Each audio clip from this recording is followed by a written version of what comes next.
우리 옆 사람 인사 한번 하겠습니다. 참 잘 오셨습니다.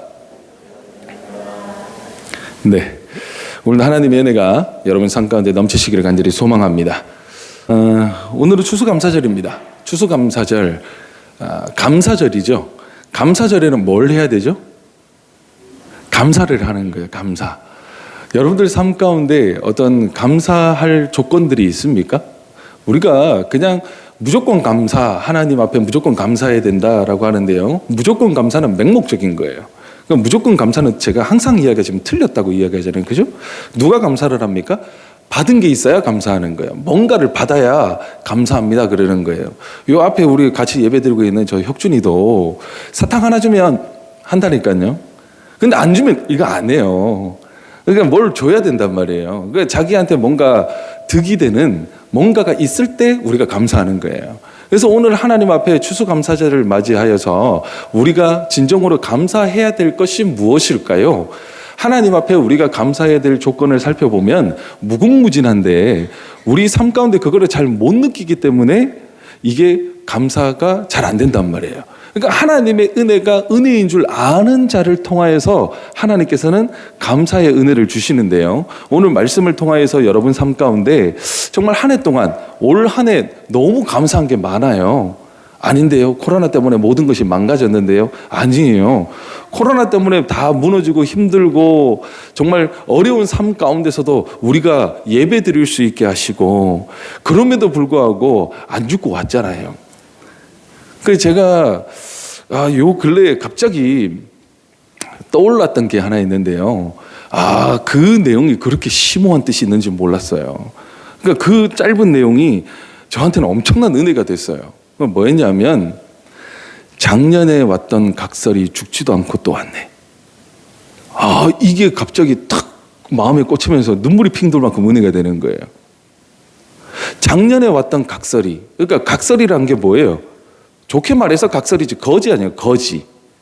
근데 작년에 왔던 각설이가 죽지도 않고 올해 또 왔어요. 그게 무슨 말이에요? 겨울 보내고 왔다라는 거 아니에요. 여름은 어쨌거나 그늘 찾아가고 뭐 강가 찾아가고 발 담그고 있고 그러면 어떻게든 버틸 수는 있어요. 근데 겨울은 거지가 무슨 집이 있어요. 뭐 밥을 지가 해 먹을 수 있어요. 구걸해서 먹어야 되는데 못 사는 거예요. 그 추운 겨울 아무도 보살펴 주지 않았고 아무도 관심을 가져주지 않았는데 희한하게 죽지도 않고 올해 또 왔단 말이에요. 얼마나 감사한 거예요. 그 거지한테는. 그 각설이는요 하나님이 은혜로 사는 자예요. 오늘 올 한 해 한번 보세요. 코로나19 때문에 모든 것이 박살나버렸잖아요. 지나갈 때 보면 요즘 보면 그 건물마다 수없이 붙어 있는 게 있잖아요. 뭐예요? 임대문의. 공실이 너무 많아요. 그 결국은 뭐예요? 다 망해서 넘어간 거예요. 여러분 삶 가운데도 많은 변화가 있었을 것입니다. 수입이 반토막 나신 분들도 있고요. 우리 교회에서도 영업하시는 분들 중에 어디 직종을 바꾸신 분들도 있고요. 많은 일들이 있었습니다. 하지만 정말 죽겠다 하는 그 상황에서도 죽지 않고 하나님 앞에 예배자로서 여러분들 쓰임받는 그 자체가 하나님 앞에는 올 한 해가 더 풍성한 감사가 있는 한 해였다라는 사실입니다. 많은 것을 가지고 많은 것을 누릴 때도 물론 감사를 해야 되겠지만 많은 것을 가지고 있을 때 감사하는 것보다 없는 환경 속에서도 나를 지켜주시는 하나님의 은혜가 훨씬 더 크지 않습니까? 내가 물질이 없고요. 내가 재산이 없으면 세상은 나를 멸시하게 됩니다. 주위에서 믿었던 친구마저도 나랑 가까이 하지 않아요. 다 피합니다. 하지만 하나님께서는 우리가 없고 연약하고 부족할 때 그때마다 새 힘을 주시고 그때마다 일용할 양식을 통하여서 우리를 먹이시고 살리시고 여기까지 인도하여 주셨다라는 것이죠. 누가 하나 우리에게 관심을 가집니까? 탕자 비유를 보세요. 돈 많을 때는요 친구 많았다니까요. 돈 많을 때는 지 마음대로 여기저기 돌아다니면서 많은 것을 누렸다니까요. 그런데 돈 딱 떨어지니까 그 친했던 친구들이 다 떠나가 버려요. 결국은 혼자 남잖아요. 혼자 남으니까 그때 뭐가 생각납니까? 아버지의 집이 생각난단 말이에요. 그때 아버지의 집을 생각하는데 어떻게 생각합니까? 아들의 신분으로 생각하지 않았어요. 그래도 양심은 있단 말이에요. 아버지 집에 돌아가면 먹을 것도 많고 거기는 풍성한데 내가 지금 아버지 집에 가가지고 아들로서는 못 살겠다. 종의 신분으로 내가 아버지 집에서 종로로 타는 게 훨씬 더 배부르게 먹고 등 따시게 살 수 있겠다. 그렇게 되면 나는 종의 신분으로 아버지 집을 가겠다 오잖아요. 그런데 그 아들이 아버지에게 아버지 죄송합니다. 저는 오늘부터 아들이 아니라 종으로 살겠습니다. 그 이야기 했습니까? 못했습니까? 못했어요. 왜 못했습니까? 아버지가 마을 어귀까지 나와가지고 그 아들 안아주고 씻겨주고 옷 갈아입혀주고 모든 것을 다 바꿔버렸어요. 그리고 아예 선포를 하잖아요. 이 아들이 말하기도 전에 뭐라고 합니까? 이 아들이 돌아왔으니까, 죽었던 내 아들이 돌아왔으니까 잔치를 벌려라. 모든 사람들 나와서 같이 잔치를 즐기자. 축하해줘라. 그러니까 이미 아버지의 입에서 뭐라고 말합니까? 아들이라는 단어를 말해버렸단 말이에요.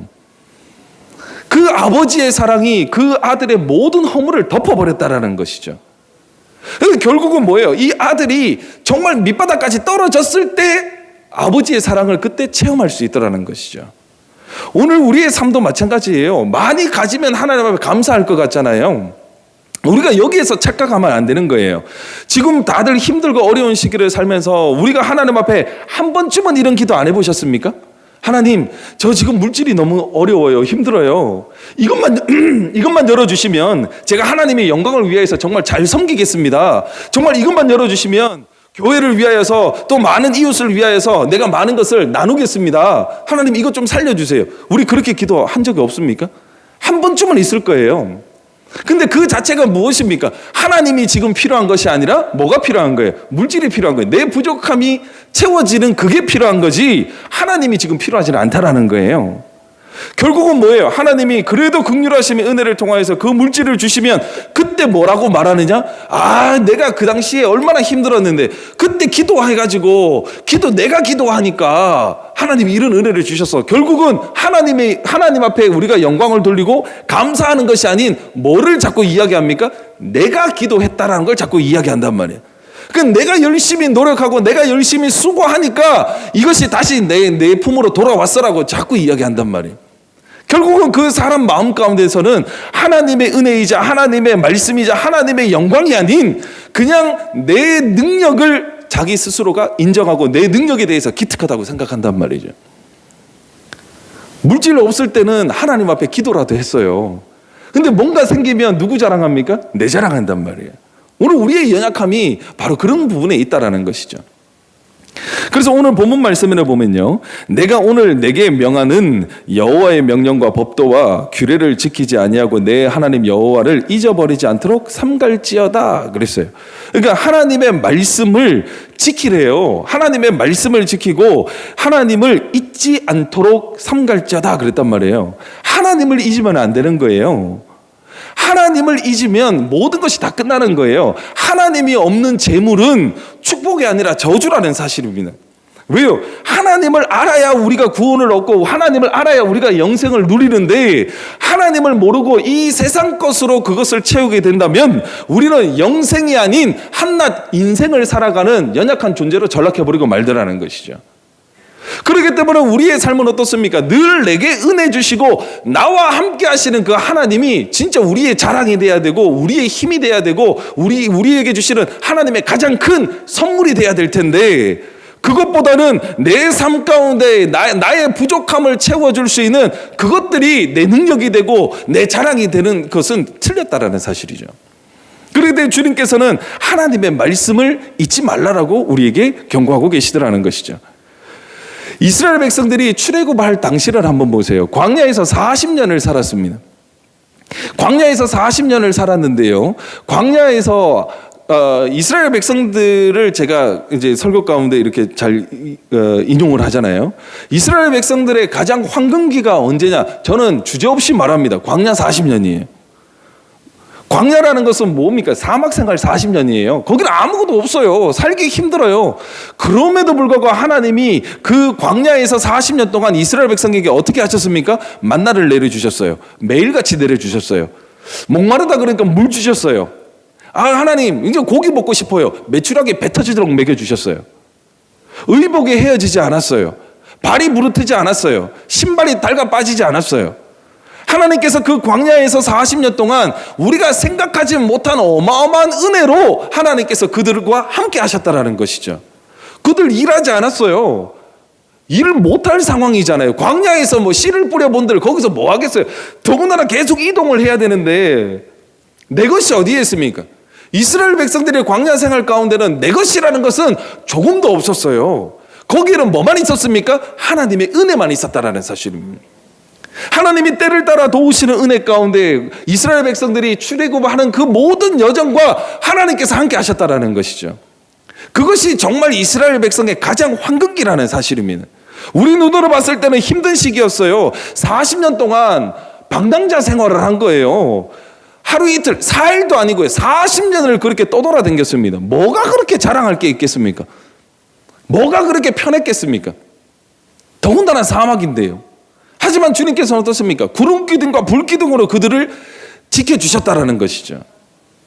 밤의 해와 달이, 낮의 해와 밤의 달이 너를 상치 못하리라 그랬단 말이에요. 밤의 달과 낮의 해가 우리를 상치 못하는 건 뭡니까? 주야로 우리를 괴롭히는 존재가 있다라는 거예요.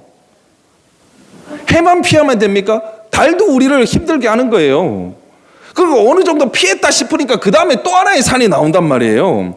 그렇기 때문에 우리는 언제든지 이 세상 가운데서 살아감에 있어서 위험에 노출되어 있는 상황이고 또 그 위험을 이겨낼 수 있는 능력 자체가 우리에게는 없다라는 것이죠. 오늘 여러분들 단순하게 한번 생각해 보세요. 여러분들 오늘 교회 나오셨어요. 교회 나오셨는데 교회에 나올 수 없는 상황 여러분들에게 말해보라 그러면 여러분들 몇 가지 다 말할 수 있을 거예요. 근데 그 모든 상황을 하나님께서 제하여 주시니까 마음 편하게 교회에 나올 수 있는 거예요. 그거 우리가 이길 수가 없는 거예요. 우리 교회 같은 경우는 젊은 세대들이 대부분이잖아요. 우리 젊은 세대를 한번 보세요. 아이 열나면 교회 나오기 쉬워요, 어려워요? 아침에 어제까지는 멀쩡했는데 아침에 애 끼우고 씻길라 그러니까 애가 열이 펄펄 나요. 그러면 애 들쳐갖고 교회 나가기가 쉽냐고요? 안 된다니까요. 그런데 오늘 아이들 데리고 교회 나온 이유가 어디에 있습니까? 우리 아이의 건강을 지켜주셨기 때문에 가능한 거란 말이에요. 그렇기 때문에 순간순간마다 하나님께서는 우리가 예배 드릴 수밖에 없고 우리가 하나님 앞에 나올 수밖에 없고 우리가 하나님 앞에 은혜 받을 수 없는 상황 가운데로 하나님께서 우리를 몰고 가시더라는 것이죠. 이게 얼마나 감사한 조건입니까? 오늘 여러분 삶 가운데 이 은혜가 진정으로 회복되어지시기를 간절히 소망합니다. 그런데 12절 말씀에 보면요. 내가 먹어서 배부르고 아름다운 집을 짓고 거주하게 되면 내 소와 양이 번성하며 은금이 증식되며 내 소유가 풍부하게 될 때에 내 마음이 교만하여 내 하나님 여호와를 잊어버릴까 염려하노라 그랬어요. 하나님 우리의 연약함을 누구보다도 잘 아신다니까요. 광야 생활할 때는요 하나님의 은혜가 없이는 안 되는 거예요. 그런데 광야 생활할 때도 하나님의 은혜로 살았음에도 불구하고 그 마음 가운데는 늘 의심이 있었어요. 그 사람의 한계고 사람의 연약함이에요. 그 의심이 뭡니까? 첫 번째 하나님께서 만나를 내려주세요. 만나를 내려주시는데 매일 와가지고 너희 먹을 만큼 가져가라 그랬어요. 많이 가져가도 되고 적게 가져가도 되는데 오늘 먹을 만큼만 가져가라 그랬단 말이에요. 내일 거는 가져가지 말라 그랬어요. 그런데 광야 생활에서 가지고 있는 게 아무것도 없으니까 사람들이 많은 것이 이게 그냥 걷어가면 되니까 사람의 마음은 어떻습니까? 일단은 쌓아놔야 마음이 풍성해지잖아요. 그렇잖아요. 우리 옛날 어르신들 그런 얘기 하시잖아요. 그 쌀통에 쌀 가득할 때가 제일 행복하다고. 그러니까 뭔가 쌓여 있으면 그거에 대한 만족이 있단 말이에요. 그래서 뭐 이스라엘 백성들이 처음에 하나님의 말씀을 듣고 나가보니까 만나가 있네요. 근데 만나를 하나님께서 오늘치만 가져가고 내일 거 가져가지 말라 그랬어요. 근데 가져가 버리잖아요. 가져가니까 여지없이 어떻습니까? 냄새가 나고 벌레가 나서 못 먹고 버렸단 말이에요.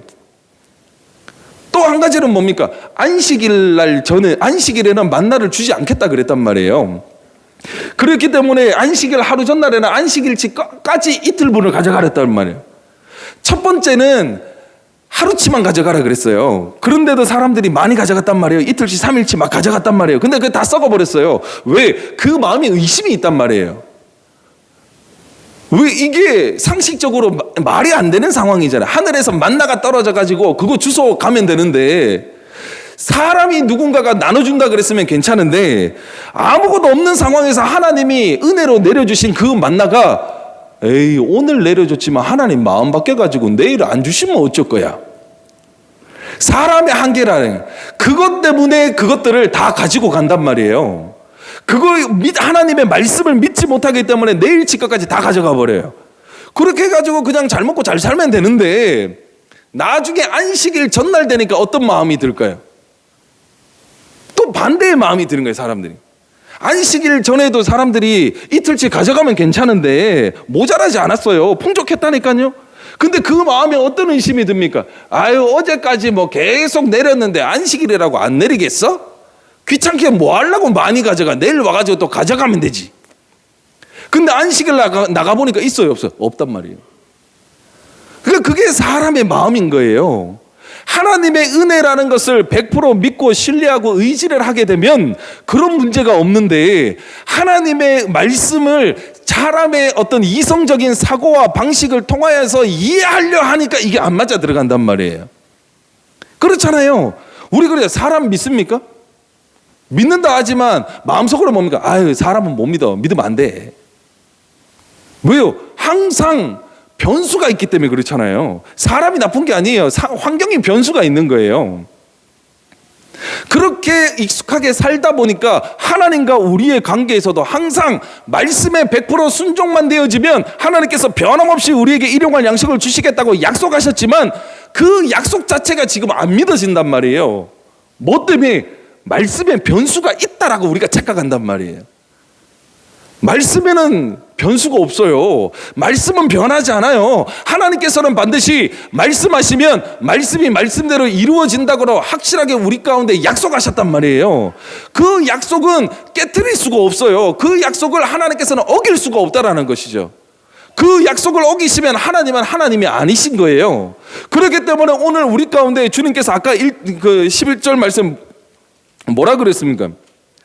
내가 오늘 내게 명하는 여호와의 명령과 법도와 규례를 지키지 아니하고 내 하나님 여호와를 잊어버리지 않도록 상갈지어다 그랬잖아요. 그러니까 말씀을 잊지 말라는 거예요. 하나님을 잊지 말라는 거예요. 그게 뭡니까? 신실하신 하나님의 약속을 잊지 말라는 거예요. 나는 너희 인생과 같지 않다라는 거 주님께서 말씀하시는 거예요. 너희 삶 가운데는 어떠한 변수가 있을 수도 있고 너희 삶 가운데는 환경의 지배를 받기 때문에 언제든지 넘어질 수 있지만 나 하나님은, 나 여호와는 이 모든 세상을 통치하는 자라는 거예요. 모든 이름이 하나님의 이름 앞에 무릎 꿇는 권세가 있다 그랬단 말이에요. 그렇기 때문에 우리는 이 세상을 의지하는 것이 아니라 하나님을 의지하고 하나님 말씀을 믿을 때에 하나님이 주시는 은혜를 감사함으로 누릴 수 있다는 것이죠. 그런데 이 이스라엘 백성들이 애굽 40년 지나고 이제 가나안으로 들어갑니다. 가나안으로 들어가면 삶의 변화가 생겨요. 어떤 변화가 생기냐면 가나안 땅은 정착하게 돼요. 그럼 정착하니까 거기에서 농사를 짓기 시작을 하겠죠. 그럼 농사를 지으면 수확이 생겨요, 안 생겨요? 생기잖아요.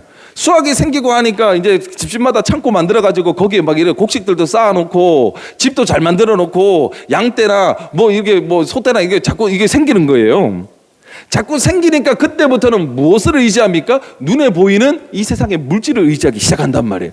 하나님이 그거를 정확하게 알았기 때문에 너희가 많은 것을 가졌을 때 그때 교만하지 않도록 주의하라 그랬단 말이에요. 하나님께서 이 교만이란 건 무엇입니까? 하나님을 믿는 것이 아닌 세상의 것을 믿는 그 자체가 교만이라는 거예요. 우리는 하나님의 은혜가 없이 살아갈 수 없는 존재인 줄 믿으시기를 간절히 소망합니다. 우리는 하나님의 은혜가 없이는 살아갈 수가 없어요.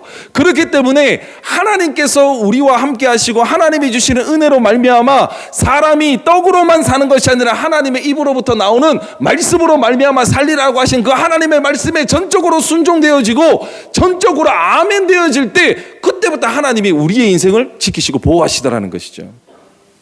그런데요, 어느 순간부터 떡의 양이 많아지면 하나님의 말씀이 자꾸 흐릿하게 들린단 말이에요. 그런데 너무 감사하게도 하나님이 그걸 아세요. 하나님이 그걸 아시니까 주님께서 뭐라고 하십니까? 여호와는 너를 애굽 땅 종되었던 집에서 이끌어내시고 너를 인도하여 그 광대하고 위험한 광야 곧 불뱀과 정갈이 있고 물이 없는 간조한 땅을 지나게 하셨으며 또 너를 위하여 단단한 반석에서 물을 내셨으며 내 조상들도 알지 못하던 만나를 광야에서 내려 먹이셨나니 이는 다 너를 낮추시고 너를 시험하사 마침내 내게 복을 주려 하심이었느니라. 아멘. 그러니까 복을 주시기 위하여서 이런 모든 연단의 과정이 필요했다라고 하나님은 말씀하시는 거예요. 자, 보세요. 광야 생활에서 40년 동안 보내고 결국은 하나님께서는 약속을 지키시고 그 약속의 증거로 무엇을 주셨습니까? 가나안 땅을 주셨어요. 이거 이해 잘 하셔야 돼요. 하나님이 우리에게 주신 거는 가나안 땅을 주셨지, 가나안 땅 안에 있는 그 모든 것에 대해서는 주님께서 말씀을 아직 안 하셨어요. 그 말은 뭐냐면 하나님이 주시고자 하는 복은 우리가 생각하는 복이랑 다르단 말이에요. 가나안 땅 들어가기까지 애굽에서 하나님의 은혜로 먹고 마시고 거기에서 하나님이 지켜주시고 보호하신 가운데 40년 무사히 보내고 가나안 땅으로 들어갔단 말이에요. 그러면 광야에서 하나님이 안 지켜주셨으면 가나안 땅이 이 사람들에게 복으로 나올 수 있을까요? 없을까요? 못 받는단 말이에요. 그런데 어쨌든 가나안이라는 복을 받았어요. 가나안이라는 복을 받았으면 항상 뭘 생각해야 됩니까? 가나안이라는 복을 주신, 여기까지 반드시 말씀하신 약속을 지키신 하나님의 은혜에 대해서 자꾸 생각을 해야 되는데, 가나안 땅은 받았는데 그 가나안 땅에서 지가 열심히 해가지고 뭔가 수확한 거, 그것만 자꾸 생각한단 말이에요. 자, 다시 한번요. 광야에서 하나님의 은혜가 없이는 살아갈 수가 없었어요. 물을 주시고 만나를 주시고 메추라기를 주시고 불기둥과 구름기둥으로 인도하셨어요. 그런데 우리가 또 착각하는 게 뭡니까? 가나안이라는 땅을 가지니까 그때부터는 내가 열심히 경작하면 내 노력으로 소산물이 생긴다고 착각한단 말이에요. 비를 주시는 분이 하나님이시라 그랬어요. 네가 아무리 수고해도 비를 내려주시지 않으면 어떡하겠냐는 거예요. 우리가 아무리 수고를 해도 햇볕을 주시지 않으면 어떡하겠냐는 거예요. 우리가 아무리 수고를 해도 황충이나 팥충이가 와가지고 다 먹어버리면 어떡할 거냐는 거예요. 우리가 거기 착각해서 깨어나야 된단 말이에요. 우리는 한순간도 하나님의 은혜가 없이는 살아갈 수 없는 연약한 존재라는 것을 깨닫는 순간부터 모든 일에 대한 감사가 회복이 되어지더라는 것이죠. 단순한 거예요. 우리가 여기까지 예배 나오는 것도 하나님 건강 주셨기 때문에 나오는 거 아니에요? 그런데 우리가요, 시간이 많고요, 건강이 있고요, 물질이 많으면 어떻게 됩니까? 산으로 들러 나간단 말이에요. 그 모든 것 하나님이 주셨음에도 불구하고 하나님이 주신 데는 하나님의 영광을 위하여서 쓰라고 분명히 우리에게 주셨는데, 그것을 가지고 내 영광을 위하여서, 내 즐거움을 위하여서 그것 가지고 나가버린단 말이에요. 그게 뭡니까? 하나님이 보시기엔 교만이라는 거예요. 이제 나 없이 살 수 있다 이거야? 그건 네 거라고 착각해? 지금 나를 인정 안 해? 하나님 보시기에는 그것이 우리에게 교만이라는 거예요. 그렇기 때문에 우리 자녀들을 키우면서요, 그런 게 있잖아요. 우리 자녀들에게 용돈도 줄 수 있잖아요. 그죠? 근데 용돈 줄 때는 이 용돈을 어떻게 쓰라고 줍니까? 잘 쓰라고 주잖아요. 잘 쓰라고. 그 잘 쓴다는 게 뭡니까? 부모님도 주는, 용돈을 주시는 부모님도 마찬가지, 그리고 쓰는 아이도 마찬가지. 상식이 통하는 데 쓰라는 거예요. 이해가 되는 곳에 쓰라는 거예요. 근데 이 아이가, 우리 아이들이 너무 오래 가잖아요. 한 20살 정도 되는 아이가 있어요. 근데 얘가 용돈 받으면 맨날 어디 가가지고 술 먹는 데 써버리고 나쁜 데 가서 써버리고. 그러면 용돈 달라고 하면 줍니까 안 줍니까? 안 주는 게 아니라 못 주잖아요. 왜? 주면 줄수록 엉뚱한 데 가니까 줄 수가 없는 거예요. 그런데 항상 용돈을 주니까 이 아이가 건전한 데 쓰고요, 이 아이가 점점 발전하는 데 쓴다면 더 주고 싶잖아요. 준 만큼 결과물이 나니까. 그렇기 때문에 우리가 하나님 앞에 그 은혜를 받음에도 불구하고 우리의 삶 가운데 감사가 없다라는 것은 그 은혜, 받은 은혜에 대하여서 하나님의 영광이 안 드러나서 그런단 말이에요. 하나님의 은혜를 받았다면 하나님이 주신 그 마음에 합당한 곳에 우리가 아름답게 쓰임받아야 되는데, 하나님의 쓰임에 합당한 것이 아닌 내 삶 가운데 내 만족과 내 즐거움을 위하여서 하나님의 은혜를 갖다 써버린단 말이에요. 그러니까 어떻게 됩니까? 모자라니까 모자란다고 지금 땡깡 부리는 거예요. 우리 아이들한테 용돈 줄 때 아이가 자기 발전을 위해서 쓴다 그러면 얼마든지 더 주잖아요. 더 많은 것을 요구해도 얘한테는 돈을 줘도 허튼 데 안 써, 얘는 정말 좋은 곳에 돈을 써, 그럼 더 준단 말이에요. 그리고 결과물이 정말 더 줄 수밖에 없어요. 그런데 이 아이가 엉뚱한 데 쓸 때는 못 주는 것처럼 하나님께서 우리 삶 가운데 주신 그 은혜가 하나님의 영광을 위하여서 아름답게 쓰임받으면 우리에게 더 큰 것을 주신단 말이에요. 왜? 주면 줄수록 하나님의 이름이 더 크게 높여지니까. 그게 신앙생활하는 재미라는 사실입니다. 은혜라는 게 그래요. 받으면 받을수록 즐겁잖아요. 받으면 받을수록 기뻐요. 받으면 받을수록 마음에 평안이 있고요. 받으면 받을수록 내가 정말 예수님 때문에 행복하다라고 고백할 수 있다라는 것이죠. 주님께서 말씀하십니다. 이스라엘이여, 너처럼 복받은 자가 어디 있느냐 그랬단 말이에요. 너는 행복자라도 그랬단 말이에요. 오늘 우리가 하나님의 은혜, 즉 예수 그리스도를 받았다면 우리의 삶 가운데 나는 행복자입니다라는 고백이 여러분들의 고백이 되셔야 되더라는 것이죠. 근데 우리가 눈에 안 보이는 예수, 눈에 보이는 물질, 이 두 가지에서 굉장히 갈등하고 고민한단 말이에요. 근데 너무 감사하게도요, 주님께서 우리의 연약함을 너무 잘 아시는 거예요. 그렇기 때문에 우리에게 또다시 말씀하시잖아요. 너희가 교만하지 마라. 그리고 너희를 애굽에서 구해냈던 하나님을 기억하라. 그 애굽 생활 니네가 어떻게 해야 되냐? 종살이 할 때 네가 얼마나 수모를 당했느냐? 얼마나 힘들게 거기 있었느냐? 그런데 거기에서 너희를 건져낸 하나님을 잊으면 안 돼. 거기에서 너희를 건져내지 않았으면 가나안도 없었고 가나안에서 누리는 축복도 없는 거야. 결국은 나를 나되게 하시는 하나님을 찬양하라는 거예요. 한 해 동안 많이 힘들었습니다. 어려움이 많죠. 힘들고 어려움이 많은데 힘들고 어려움이 많을수록 때로는 원망도 있고요. 불평도 있고요. 시기도 있고 질투도 있어요. 왜? 받은 게 없다라고 생각하니까. 심지어 그 가진 것도 빼앗겼다라고 생각하니까. 부당하다고 생각하니까. 하지만 우리는 예배자로서의 부르심을 받은 자예요. 하나님의 생명을 입은 자예요. 그 하나님이 오늘까지 내 생명을 보존하여 주시고 그럼에도 불구하고 나를 통하여서 하나님이 역사하시는 것을 깨닫기만 깨닫는다면 물질이 있어도 감사 없어도 감사된단 말이에요. 그런데 자꾸 하나님의 말씀이 나를 주장하는 것이 아니라 이 세상의 것으로 이 세상 살아감에 있어서 필요한 그 어떤 요소들로 인하여서 내 마음이 빼앗겨 버리니까 어느 정도 있을 때는 아무 이야기 없다가 없어지면 불만이 생기는 거예요. 결국은 하나님이 주신 은혜로 말미암아 우리의 삶이 하나님을 모르는 삶으로 변해버릴 수도 있다는 것이죠. 그렇기 때문에 주님께서는 어떻습니까? 너를 낮추시며 너를 시험하사 마침내 내게 복을 주려 하심이었느니라. 아멘. 마침내라는 단어가 쓰여지고 있습니다. 마침내라는 건 뭡니까? 이미 정해졌다라는 거예요. 복 주시기로 이미 예정되어 있고 결론이 난 건데 이것을 주시기 위하여서 어떻게든 주시기 위하여서 하나님께서는 우리를 조금 힘든 가운데 어려운 가운데 우리를 연단의 과정도 거치시게 하시더라는 것이죠. 사실 우리가 힘들어야 하나님 찾지 않아요?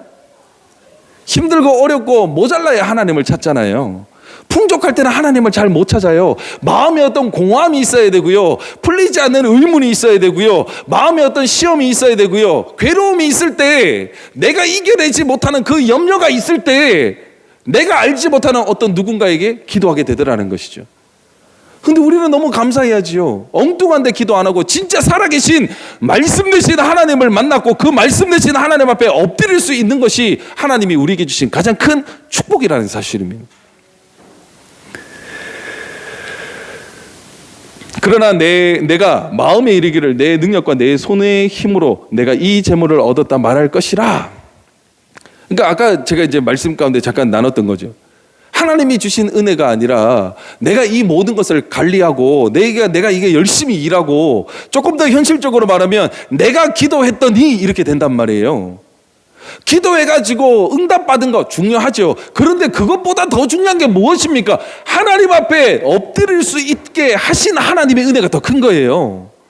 엉뚱한 데 찾아가지 않고 하나님 앞에 엎드릴 수밖에 없도록 하나님 앞에 나올 수밖에 없도록 지금 여러분들이 예배자로서 여기에 나올 수 있는 그 은혜 주신 하나님이 우선이고 그 은혜 받은 여러분들이 행복자지 그로 인하여서 뭔가 내가 많은 것을 받았어요 이게 아니란 말이에요.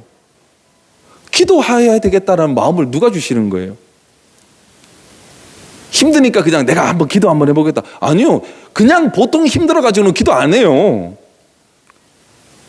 제가 가끔 그런 이야기를 해요. 돈 때문에 힘들면요, 돈 있는 사람 찾아가가지고 돈 좀 꿔달라 그러지, 하나님 앞에 돈 내놓으라 안 그런다니까요. 찾아가고 여기저기 다 가보고 모든 내가 믿었던 소망이 끊어질 때, 그때 하나님 찾는 거예요. 그런데 그 끊어지게 하시는 것이 무엇입니까? 지금 우리에게 반드시 하나님과의 만남의 은혜를 주시기 위하여서 우리를 낮추시고 깨뜨리시고 시험하시고 연단하시는 과정이라는 사실입니다. 사람한테 상처받으면 얼마나 아픕니까? 우리가 남한테 좀 아쉬운 소리 할 때요, 이 사람은 반드시 나를 도와주겠다라는 어떤 마음의 확신을 가지고 말하지 않아요? 왜? 언젠간 내가 도와준 적이 있기 때문에. 내가 뭔가 이 사람에게 준 게 있기 때문에 이 사람도 반드시 나를 도와줄 거야 라는 그 계산을 하고 그 사람한테 찾아가는 거예요. 그런데 도움을 받을 경우가 많아요. 때로는 거절당할 경우가 많아요. 사실은 후자가 더 많아요. 후자가 훨씬 많아요. 그러면 어때요? 마음에 상처가 되잖아요. 낙심이 되잖아요. 사람이 제일 힘들 때가 낙심될 때 아니에요? 마음이 뚝 떨어질 때 가장 힘든 거예요. 돈 없을 때는 어떻게든 사는데 마음에 우울함이 있고요, 마음에 좌절감이 있고요, 상실감이 있으면 사람 그래서 어떻게든 해보려다가 안 되는 거 어때요? 자기 생명까지도 던져버리는 게 그래서 무서운 거예요. 돈이 없어가지고요 자살하는 사람 없어요. 돈이 없으니까 마음에 상실감이 있고 사람들한테 거절을 당하고 사람들이 나를 안 만나주고 사람 취급 안 하는 것 같은 그 마음이 느껴지니까 내가 이 세상에서 살 이유가 뭐예요? 그래서 가는 거예요. 돈이 없어서가 아니라니까요. 오늘 한번 보세요. 우리가 하나님 앞에 나올 수 있다라는 그 자체는 무엇입니까? 어떻게 보면 정말 힘들고 어려운 모든 과정을 거쳐가지고 온 거예요. 처음부터 오면 너무 좋겠는데 처음부터 와가지고 기도할 때는 사실 우리가 응답을 잘 못 느껴요. 왜? 미안하지만 간절함이 없기 때문에 그래요. 근데 오늘 이거 아니면 죽습니다 그러면 하나님 앞에 나와서 간절함으로 기도한다니까요. 그 간절함이 무엇입니까? 우리의 마음의 소원이잖아요. 그 우리의 마음의 소원이 하나님이 보시기에 하나님이 기뻐하시는 뜻이 되었을 때 그때 하나님께서 우리에게 응답하여 주시고, 때로는 우리가 생각하지 못했던 다른 방향, 우리가 생각할 때는 이거는 최악의 악수라고 하는 그 조건으로 하나님께서 우리를 인도하실 때가 있다니까요. 왜? 그래야지만 하나님이 반드시 우리에게 주시고자 하는 복이 우리 가운데 임하니까. 그렇기 때문에 우리는 실패를 하더라도 그 가운데서 하나님을 만나면 감사하셔야 된단 말이에요. 성공할 때만 아니 성공해서는요 하나님 앞에 감사하기가 힘들어요. 본문에 말씀하시잖아요. 이건 내 능력으로 됐다라는 거예요. 그렇기 때문에 정말 하나님이 없이는 우리는 한순간도 이 세상 가운데 살아갈 수 없다는 것을 깨닫고 또 깨닫는 순간, 그것이 무엇입니까? 하나님의 연단을 통하여서 우리가 낮아지는 거예요. 완벽하게 낮아지는 순간부터 그때부터 하나님께서 우리에게 축복해 주시는 줄 믿으시기를 간절히 소망합니다. 그렇기 때문에 우리가 교회에 나올 때요 비고 빈 마음을 가지고 와야 된단 말이에요. 그 비고 빈 마음이란 게 무엇입니까? 하나님의 처분을 바랍니다. 나 하나님 만나야 돼요. 오늘 하나님 못 만나면 안 돼요. 한번 보세요. 뜬금없이 뭔가 필요해가지고 무조건 필요한 것만 요구하는 것보다요 일단은 내 필요를 충족시켜 줄 수 있는 그분을 만나는 게 우선이에요. 순서가 자꾸 뒤바뀌면 안 되는 거예요. 우리 명절 때 되면요 고향 내려가잖아요. 그죠? 고향 내려가고 그러면 저는 저희 부모님 다 계셔서 그러지만 가끔 이제 멀리 계신 분들이 있잖아요. 우리 이장로님 멀잖아. 그죠? 먼데 꼬박꼬박 잘 내려가세요? 못 내려가잖아요. 근데 못 내려가니까 미안하잖아 마음에. 그러니까 뭐 보내요? 때로는 선물이나 때로는 용돈이나 엄마 미안해. 이번에 너무 바빠서 내가 못 내려가. 정말 미안해요. 다음에 시간 나면 한번 내려갈게요. 대신 엄마 맛있는 거 사드세요. 제가 용돈 조금 보냈어요. 익숙한 이야기잖아요. 그죠? 부모님은 야 얼마 보냈냐? 야 돈 보내서 고맙다. 야 이 돈이면 진짜로 네가 맛있는 거 사 먹겠다. 다음부터는 내려오지 말고 꼬박꼬박 돈이나 보내라. 그런 부모 있어요? 없어요. 돈보다 뭐가 중요한 거예요? 내 아들 얼굴 보고 싶은 거예요. 제가 어릴 때 저희 할머니 할아버지 살아 계실 때 저희 할머니 할아버지가 울산에 계셨어요. 울산. 그러니까 이제 명절 되면 이제 내려가잖아요. 그러니까 차 막히는 시간 맞춰가지고 밤에 내려가고 새벽에 가고 막 그러잖아요. 아유, 할머니가 안 주무셔. 기다린단 말이에요. 그리고 정확하게 우리 차 소리를 알고 나와. 우리 발자국 소리만 들어도 알아. 아니 뭐 할머니가 능력자예요? 차 소리 들으면 우리 차인 줄 알아? 뭐 발자국 소리만 들으면 우린 줄 알아? 부시럭 소리만 나도 계속 왔다 갔다 하신 거예요. 왜? 꿈에 그리던 내 새끼 얼굴 보려고. 하나님의 마음이 그렇다니까요. 하나님의 마음은 하나님 앞에 결제 서류 올리는 거 서류를 보고 싶은 게 아니에요. 그 서류보다 내가 진짜로 사랑하는 내 새끼 얼굴 보기를 원하시는 것이 하나님의 진짜 마음이라는 사실입니다. 그런데요, 그 할머니 집에 가면요, 아무리 밤이든 새벽이든 상관없어요. 집에 가면 밥이 차려져 있어요. 오는데 힘들었다. 빨리 밥 먹어야지. 밥 먹어라. 뭐 해줄까? 저 나중에는 저희 할머니 되게 괴롭혔거든요. 거기 가면 이제 저도 이제 경상도 사람이니까 아무리 늦게 가도요, 할매 밥, 그럼 밥 차려주세요. 그럼 또 이제 다 차리고 나면 또 한마디 해요. 할매 물, 그럼 또 물 떠주세요. 또 물 갖다 주면 할매 계란 후라이, 그럼 또 계란 후라이 막 해요. 계란 후라이 갖다 주면 할매 김치 좀 이거 좀 볶아줘요. 그럼 막 김치 얼마나 귀찮겠어요. 근데 계속 해달라 그래. 끊임없이. 대신 달라고 했던 거에 대해서는 제가 빈 그릇으로 내보내요. 다 먹어요. 왜? 할머니는 당신이 힘들고 당신이 연로했지만 내 자식을 위해서 음식을 만드는 기쁨이 있었고 즐거움이 있었고요. 그거 준 대로 깨끗하게 빈 그릇 내가지고 다 먹고 깔끔하게 먹고 내주는 그 빈 그릇을 보면서 행복하셨어요. 오히려 한번 보세요. 고향 내려갔는데 할머니 힘든데 하지 마세요. 방에 계세요. 나오지 마세요. 쉬세요. 말도 안 하고. 저 딴에는 열심히 효도했다고 한 거 아니에요. 아유, 아무것도 하지 마세요. 내가 알아서 할게요. 아유, 할머니 누워 계세요. 아유, 힘든데 뭐 하려고 일어나실라 그래. 아유, 힘든데 뭘 자꾸 이야기하실라 그래요. 편하게 계세요. 우리 조용히 왔다가 조용히 갈 테니까. 그럼 할머니가 좋겠어요? 얼마나 싫겠어요? 할머니는 돌아가시기까지도 제가 임종을 봤거든요. 돌아가시기 전까지도 네 이거 하나 먹어라 그랬거든요. 뭘 주고 싶은 거야. 돌아가시는 그 순간까지도. 우리 하나님은 우리에게 늘 하나님 나라 올 때까지 이 세상에서 그 어떤 흑암의 세력들이 만지지도 못하게 하시고요. 쳐다보지도 못하게 하시고요. 온전케 함으로 하나님 나라까지 우리를 데리고 가시기를 원하시더라는 것이죠. 그게 무엇입니까? 때로는 넘어졌을 때 빨리 이렇게 세워줘야 되고요. 때로는 힘들고 어렵고 눈물 날 때 그 눈물이 기쁨의 눈물로 빨리 바꿔주셔야 되고요. 하나님께서는 우리에게 언제든지 주시기로 작정하시고 준비하시고 예비되어져 있는데 우리가 하나님을 못 만난단 말이에요. 안 만난단 말이에요. 그냥 기도라는 이름 하에 결제 서류만 잔뜩 해가지고 하나님 결제 주세요. 이것만 던지고 안 찾아간단 말이에요. 하나님과의 인격적인 만남이 없이는 우리의 삶의 만족이나 회복이 없는 거예요. 왜 그럴까요? 하나님이 주시는 은혜도요, 이 세상 가운데서 하나님의 영광이 드러나는데 못 쓰면 어떻게 되나 그랬어요? 그냥 이것 때문에 우리가 망하는 거예요. 그럼 계속해서 불평과 원망 가운데 하나님 앞에 결제서를 올리는 거예요. 이왕이면 정말 하나님 만났을 때 기쁨으로 만나야 되지 않겠습니까? 하나님 만났을 때 감사함으로 만나야 되지 않겠습니까? 하나님 만날 때 늘 행복함으로 만족함으로 만나야 될 거 아니에요. 근데 우리 자녀들도 한번 보세요. 제가 계속 오늘 이제 자녀들 얘기하는데 집에 오는 걸 부모님이 원하신다 그랬잖아요. 얼굴 보는 거 원해. 근데 올 때마다 엄마 돈 좀 없어? 엄마 지금 너무 힘들어. 엄마 그때 할아버지가 주신 그 땅 그거 어떻게 안 될까?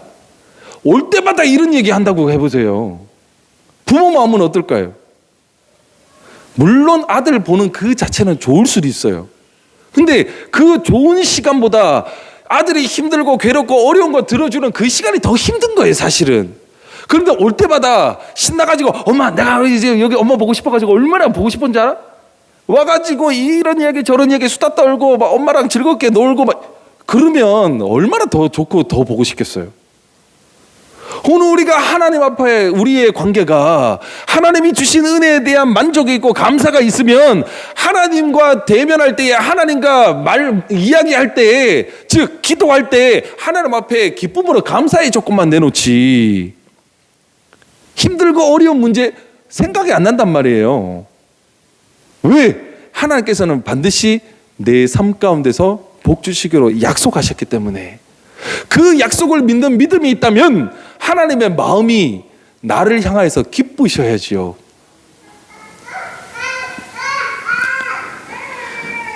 내 하나님 여호와를 기억하라. 그가 내게 재물 얻을 능력을 주셨습니다. 아멘. 오늘 이 말씀이 여러분 삶 가운데 실제가 되시기를 간절히 소망합니다. 여러분들에게 하나님이 재물 얻을 능력을 주셔야 돼요. 회사에서 열심히 일하고요, 수고하고요, 회사에서 인정받고요, 내가 잘해서가 아니라 하나님이 내게 은혜 주심으로 이런 결과가 나왔습니다라고 고백하셔야 된단 말이에요. 하나님이 제가 똑같은 얘기가 다지만 하나님이 우리 건강 안 주시면 회사도 못 가는 거 아니? 이 회사 자체를 하나님께서 쳐버리셔가지고 만약에 없어져 버리죠. 요즘 뭐 회사 부도나가지고 망하는 데 얼마나 많아요. 그러니까 내가 아무리 능력이 있어도 회사가 부도나서 없어졌는데 내가 어디서 일할 거예요? 결국 뭐예요? 모든 것들이 하나님의 은혜로 말미암아 되어지는 것이지 하나님이 안 계시고는 이게 말로 해석이 안 된단 말이에요. 그렇기 때문에 믿는 우리는 무엇입니까? 내 능력과 어떤 삶 가운데서 내가 가지고 있는 어떤 권력과 명예와 물질 이거를 믿지 마시고 이 모든 것을 가능케 하신 하나님 앞에 영광을 돌리심으로 인하여서 우리에게 더 큰 것을 주시는 마침내 너희에게 복을 주시기로 작정하셨다는 그 하나님의 약속의 메시지가 오늘 여러분 삶 가운데 확신이 되어지시고 믿음이 되어지시고 열매 맺으시기를 간절히 소망합니다. 하나님이 우리 손에 당신의 능력을 주신 거예요. 당신의 능력이란 건 뭐예요? 하나님이 일하셨다라는 거예요. 제가 가끔 그런 예화를 들잖아요. 우리 설거지할 때 고무장갑 끼잖아요. 그렇잖아요. 그 더러운 구정물 누가 만져요? 고무장갑이 만지잖아요. 내 손에 안 묻잖아요. 그런다고 해가지고 고무장갑이 야, 나 일 진짜 잘하지. 우리 다 설거지하고 나가지고 옆 사람이 야, 남편이 아내한테 야, 고무장갑 일 너무 잘한다. 야, 이 메이커 최고다.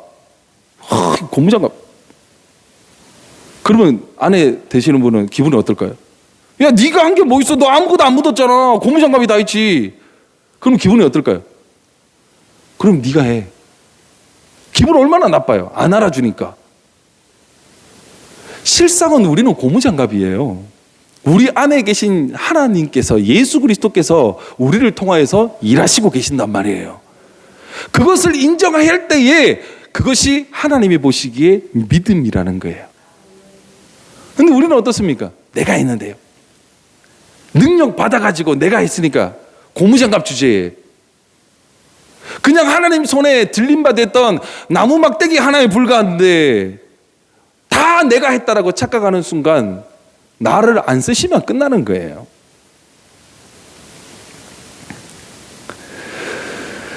내가 만일 내 하나님 여호와를 잊어버리고 다른 신들을 따라 그들을 섬기며 그들에게 절하면 내가 너희에게 증거하노니 너희가 반드시 멸망할 것이라. 여호와께서 너희 앞에서 멸망시키신 민족들 같이 너희도 멸망하리니 이는 너희가 너희의 하나님 여호와의 소리를 청종하지 아니함이니라. 아멘. 여기 보면요, 내 하나님 여호와를 잊어버리고 다른 신들을 따라 그들을 섬기며 그들에게 절하면 그랬어요. 여기서 말하는 다른 신들이 누굴까요? 사실 뭐 지금 요 시대적인 배경에서는요, 가나안 땅에서는요 많은 것들이 수확을 거둬요. 주님 약속하세요. 젖과 꿀이 흐르는 땅이라 그랬죠. 좋은 땅이에요. 거기서 많은 것을 얻어요. 근데 가나안 사람들이 섬기는 신들이 있어요. 바알 신과 아세라 신을 신갔단 말이에요. 그게 뭐냐면 어떤 부유의 신이에요. 부여의 신. 그래서 모든 곡식 다 오늘처럼 추수감사 이럴 때 되면 수확 끝나고 바알 신과 아세라 신상에 제사를 드린단 말이에요. 이거 한 해 동안 이런 거 주셔서 감사합니다. 그 하나님의 은혜를 모른다라는 거예요. 이거는 시대적인 이게 배경이에요. 근데 이 말씀을 오늘 우리 삶 가운데 조금 더 적용해 보면요, 하나님이 주신 은혜를 은혜인 줄 모르는 그 모든 것들이 우상한테 절하는 거예요. 하나님이 분명히 우리 손에 당신의 능력을 주셨다 그랬어요. 그렇기 때문에 우리 손으로 수고하는 것마다 우리로 하여금 부욕해 하고 우리로 하여금 먹게 하는 어떤 것들이 생겨요. 그런데 이것들이 내 능력으로 됐다, 이건 내 거다라고 하는 순간 이 재물이 뭐가 됩니까? 이방 신이 된단 말이에요. 다른 신이 된단 말이에요. 하나님을 인정하지 못하고 하나님보다 내가 가지고 있는 것들이 더 소중하게 보이는 그 모든 것들이 하나님이 보시기에는 이방신이란 말이에요. 우상이란 말이에요. 때로는 우리 자녀들이 우상이 될 수 있는 거예요. 그런데 자녀 누가 줬습니까? 하나님이 주신 거 아니에요. 하나님이 허락하지 않으면 우리의 자녀 없어요. 그런데 내 자녀라고 이야기한단 말이에요. 내 새끼라고 이야기한단 말이에요. 생물학적으로는 틀린 이야기는 아니죠. 하지만 우리는 하나님을 알고 은혜 받은 자고 말씀 안에서 우리가 신앙생활 하는 사람이잖아요.